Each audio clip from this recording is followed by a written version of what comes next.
Morning you guys, it's Karen and I'm here today to talk about how we have finally got on top of Watson's allergies. So I know that there are a lot of you out there that have dogs with allergies also.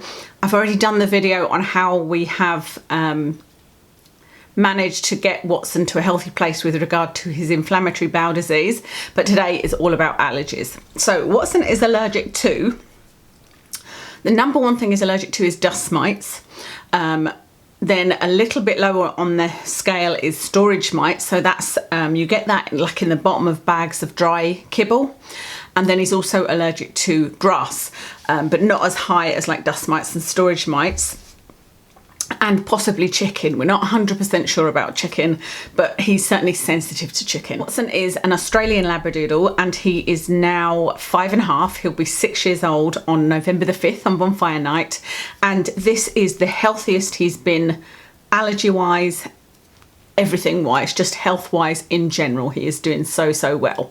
So the way that his allergies first presented when he was very young was him gnawing his paws. He would literally sit and, you know, constantly like that, and he would make them bleed. He would actually make little cuts in his paws. And the one thing you don't want to happen with dogs that have allergies is you don't want them to break the skin. You know, it can seem quite innocent when they're just gnawing something, but if they actually break the skin, it's then it can actually get infected and make things a whole lot worse. So that's what was happening with him. He was breaking the skin on his paws. He also used to drag his bum along because it was obviously itchy, and he ended up making lots of, it looked like it had been grazed, basically. It was awful. So his paws and his bum would be itchy. Other parts of his body also get itchy. He does like gnaw away. The absolute worst was one day before we discovered Cytopoint, and he was on Apoquel at the time actually, but we woke up one morning, went to see him, and he was sopping wet from head to toe. He had just been itching every part of his body that he could get to. He'd been gnawing it and it was all sopping wet. It was just awful for him. Oh, I nearly forgot one. He's allergic to Maloseb yeast. I always forget that one. But number one is he's more allergic to that than anything else, Maloseb yeast. And that is a yeast that is found all over the dog's body. So unfortunately, they're kind of allergic to themselves. But where it's most found is in kind of moist places, like between their paw pads if it's wet, in their ears, that kind of thing. So that's his paws and kind of general itches, but it also has constant ear infection, or has had constant ear infections over the years. And the interesting thing about it is it's not always from the yeast. So it's not always that his ears are dirty and that signifies an infection. There have been times where there's not been very much dirt, but there's actually been a bacterial infection in his ear. But there is a number of yeast in the ears that once it gets over a number of yeast, they consider that an infection and you need to get something to heal it. When his ears are bad, they're very painful, and he in himself, his demeanour is different. I would say that out of everything he's had, even from having a tumour and, you know, vomiting blood and all the rest of it, his mood is the worst when his ears are bad. That seems to be the thing that really gets him down, if you like. So where should we start? Let's start with the things that have worked since he was a baby,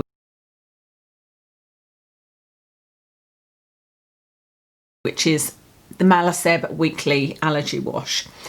This was a bit of a miracle worker for us actually, because when he was a puppy, he was, I don't know, we went to the dermatologist at like 3 months old, I'm sure 3 or 4 months old. He was put on immunotherapy, so I used to have to give him injections, and that didn't work. I think he was tried on steroids, that didn't do anything, and then we were given this shampoo to try, and we washed him once a week, and it was like a miracle worker for us.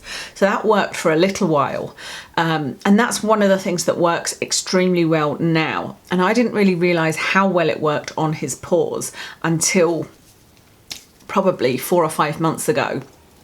And the way I noticed it is because I check his paws every day. I would say the number one thing in keeping on top of allergies is to check them constantly. If you can get to their paws and to their ears and whatever area is itchy, sometimes in their sort of hygiene area, there's little sort of lumps, itchy lumps as well. If you can get to it before it flares up, that always helps. So I check his paws every day, and I checked him this day and they were all red, all bright red between them, but thankfully hadn't been gnawing them too much. They were just red and inflamed. So I put his Maloseb shampoo on. We've also tried Microbex before, and we sometimes use Hibiscrub, but it's normally Maloseb that works the best for us. Apparently there's a secret ingredient in it. And I just did a video on how I do his allergy wash. So I use a water spray and then I just rub some of the shampoo between his paw pads, and then I let him go about his business for an hour or so, and then I wash it off. Doing it that way, I've noticed this at least 3 times. The following day his paws weren't red at all just by doing that. So that is really, really useful. That allergy wash is great, and doing it that way where it's got time to sit on the paws really works well. You then just need to make sure you fully rinse it off, you know. So that's one of the things, washing him once a week. Sometimes it takes a few days. I can make it last a few days longer because I'll have a look at his paws once the week point comes up. And if his paws aren't red at all and his ears are okay, then I probably won't bother washing him and doing the allergy wash, you know. But if even his ears are red, then washing sort of around the ear area with the Maloseb shampoo helps as well.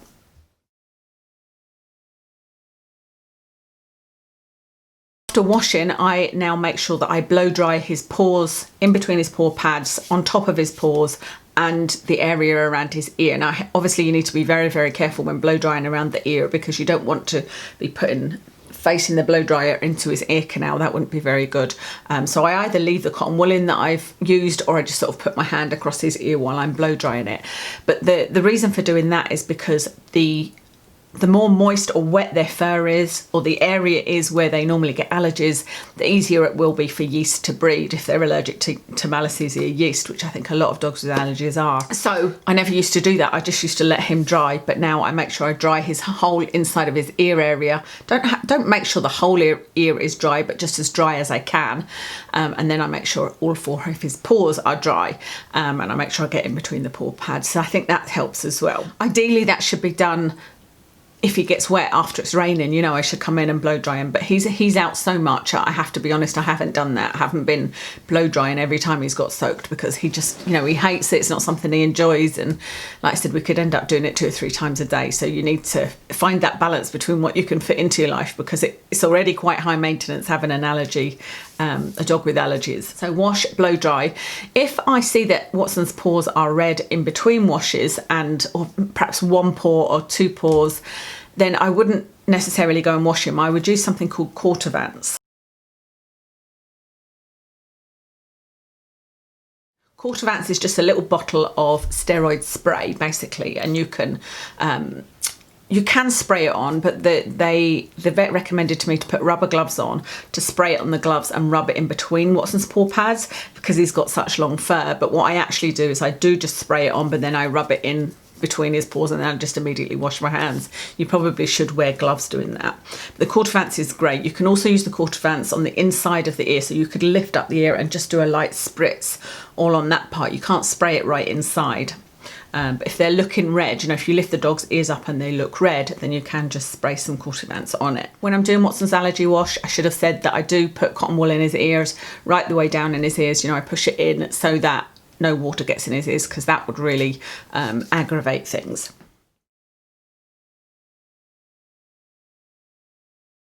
I try and make sure that Watson's fur is kept short, as short as I can bear aesthetic wise, without taking it to the extreme. So I do it at about 1/2 inch. I groom him to about 1/2 inch, and I do that every month. You guys know, obviously, I used to be a groomer, so I do his groom myself. I do have an online course if you're interested on how to groom your own dog. This is particularly geared towards doodles, but it's any dog really. Let me know if you're interested, and I'll give you a discount code for that. But I groom him every 5 to 6 weeks, and I always groom him to 1/2 inch, just to make sure that he's got quite short fur. I keep his muzzle quite short. I try to keep it short around his ears. I make sure I take out his paw pad hair a lot, because the less fur there is, the less material there is for the allergens to grab hold of, if that makes sense. So that's why I keep him nice and short. And it's also easier when washing them, you know, doing the allergy wash. It takes less time to rinse and dry and all the rest of it. We avoid chicken with Watson because, like I said, we're not sure whether it exacerbates his allergies. We know that he's got a bit of a sensitivity to it in his tummy. If he has too much, he can have a little bit. But we've just avoided it. We've just made sure we avoid it. And it's actually harder than you think, because you'll get treats that say lamb, and you just think, oh, you're buying lamb treats or beef treats, and then when you have a look, there's a tiny little word above it that says with lamb, and you look and it's mostly chicken. It's absolutely ridiculous. So be careful with that. But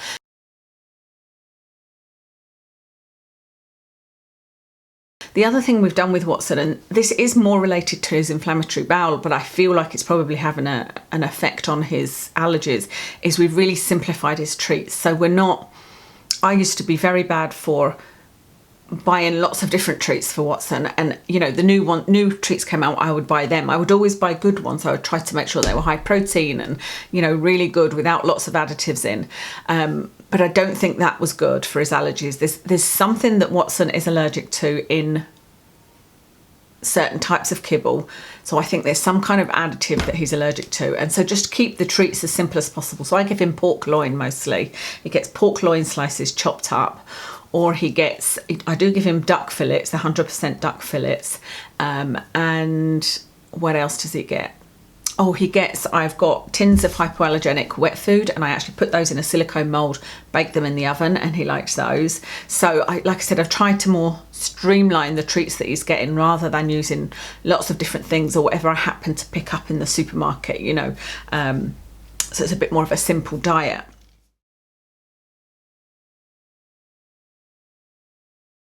His food is really important because it's something that we never really thought was a big deal with his allergies, because we did the elimination diet. So when he first went to see this dermatologist, he was on pork and potato for 6 weeks and nothing else. I think it was 6 weeks, maybe 8. It was a long time, I remember. And he had nothing else except for pork and potato for the whole of that time. So we would make pork loin, chop it all up, pork loin steaks, cook them, cut them up, blend them with potato. That would be his dinner and his breakfast, etc., and his treats, you know. But his allergies didn't get any better. So it was taken from that he didn't have any, you know, the cause wasn't an allergy from food. His ear infections, I would say in 2019, were the worst they've ever been. Like literally we could not keep on top of them. And I had a regime whereby I would use something called Otidine every other day. That's a wash. So you put the liquid in their ears. You have to put it right into the canal, rub it in, get them to shake their head, clean their ear out. Then the in-between days, I would use something called Resicol, which was a steroid. But more often than not, he would have an ear infection. I'd be cleaning his ears every day. There'd be more and more dirt coming out. And he would end up needing the Canoral, is it called? The antibiotic, basically, drops. And he just had ear infection after ear infection after ear infection. It was such a shame for him. Since we changed over to raw food for dinner, and he has Royal Canin and Allergenic Kibble in the morning for breakfast, and then raw food for dinner. Since doing that, he hasn't had any ear infections, and so that would be about 3 months now, and that's really unusual. Not only has he not had any ear infections, I barely need to clean his ears. So I used to clean his ears twice a day, and every time, you can use cotton buds with dogs, every single time I would go through 4 or 5 cotton buds every time I was cleaning his ears, and they would be covered in brown stuff, you know. Whereas now I'll be lucky if there's anything on the cotton bud when I check them, and I check them every other day at the moment, and there's just nothing there. There's no dirt at all. That was a surprise to us. I did not expect that from the raw food. The point of the raw food was actually for his inflammatory bowel disease.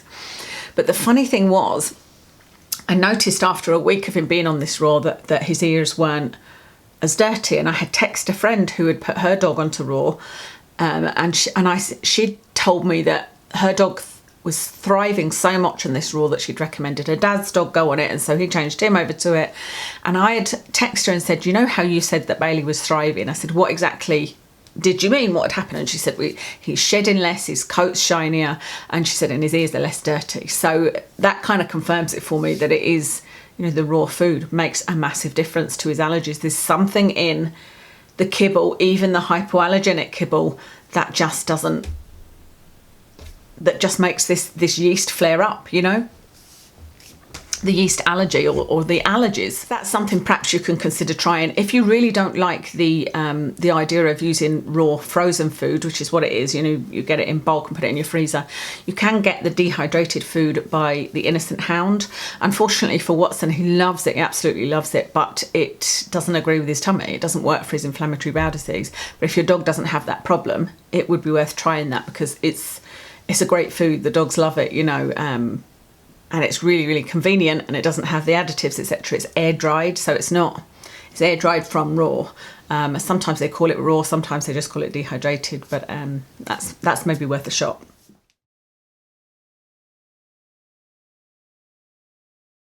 Kibble, by the way, the Royal Canin and Allergenic, I find that word really hard to say. We only buy as small bags as we can. If I could buy a 1 kilo or 2 kilo bag, I would, but the smallest I've been able to buy is a 3 kilo bag. And the reason for buying small bags and not the huge bags is you'll get more storage mites in. The bigger the bag of kibble you buy, the more storage mites there'll be. And so, you know, I make sure that I buy a small bag, put it into another container. I'm constantly washing that other container and then filling it up, you know, when it empties. It's actually just a pasta pot that I've got it in. So that's something else we do. So that's everything I do that's kind of maintenance, but he's also on some baseline drugs that are helping, or our baseline drug. He is on Apoquel.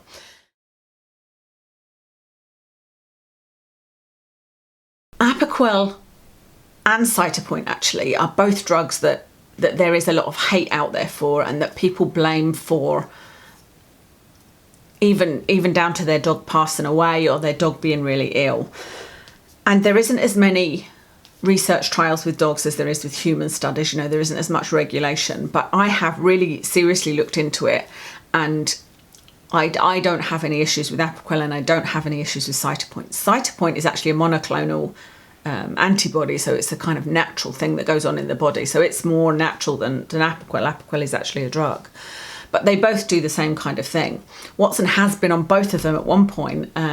His Apoquel wasn't enough, he was still itching. We added in Cytopoint and it worked. But the dermatologist thinks that he shouldn't really need both. So for another time he was on Cytopoint only, and that helped a lot.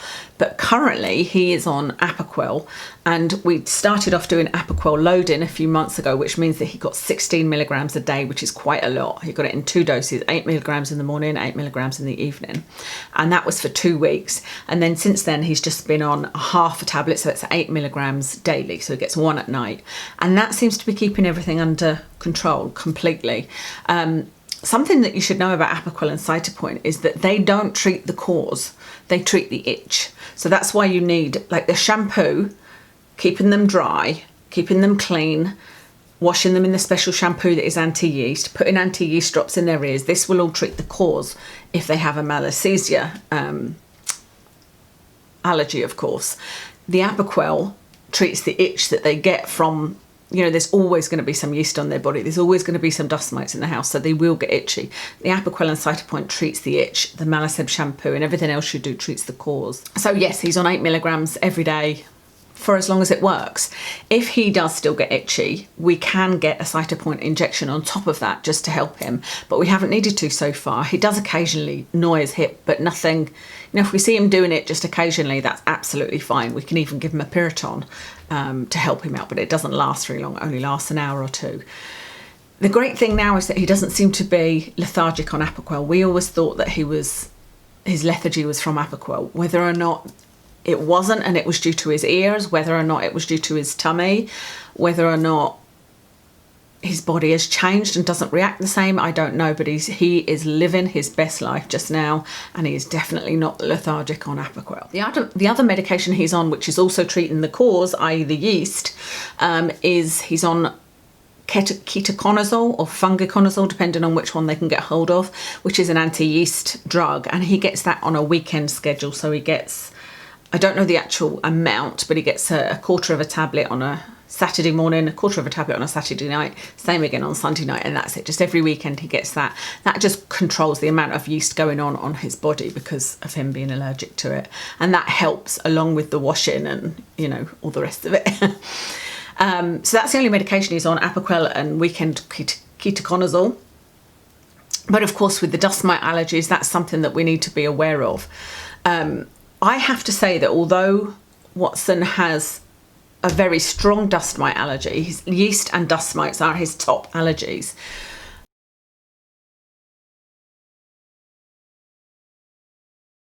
No matter what we've done for the dust mites, nothing has helped. And Watson doesn't even sleep in the bedroom. The dermatologist told us the number one thing you need to make sure is he doesn't sleep in the bedroom. Watson's not that keen on sleeping in the bedroom. We've got carpet in the bedroom and carpet in the living room, but we put wooden floors down in the hall for this very reason. But of course then he was slipping and sliding and we had to put rugs down. There's no carpets in the room where his crate is, where he sleeps a lot, and then he sometimes sleeps in the kitchen. But what I have done to try and get on top of dust mites the list is endless. We got special covers for all of our pillows, mattresses and duvets.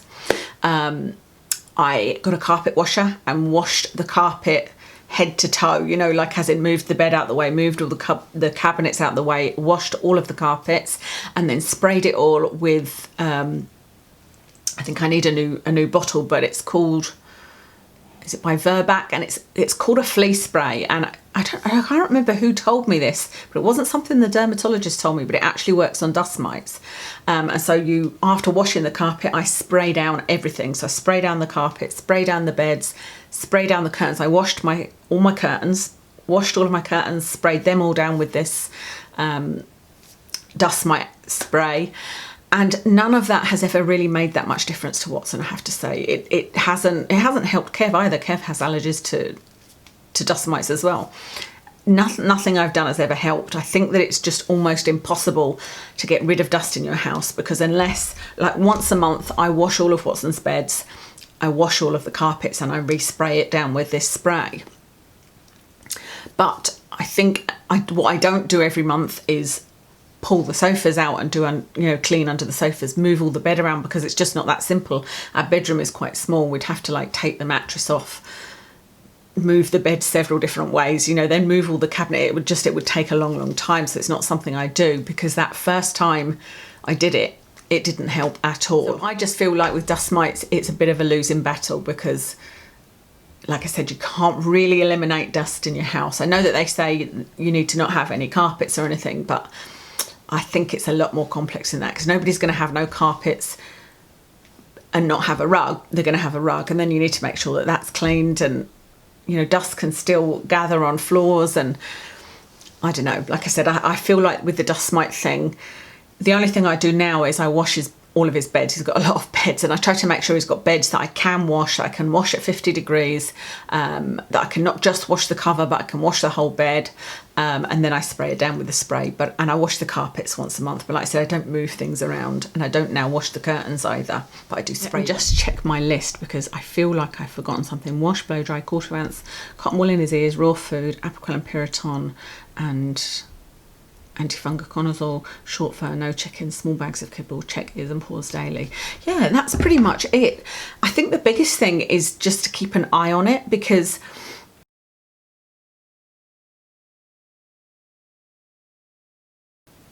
since me checking his paws, I feel like I'm better on top of it, because as soon as they are slightly red, I can just give it a little spritz of the Cortivance, and then it goes away, you know. Whereas if you didn't check it that day and you left it for say a week, they get really, really red and inflamed, and then it's harder to control.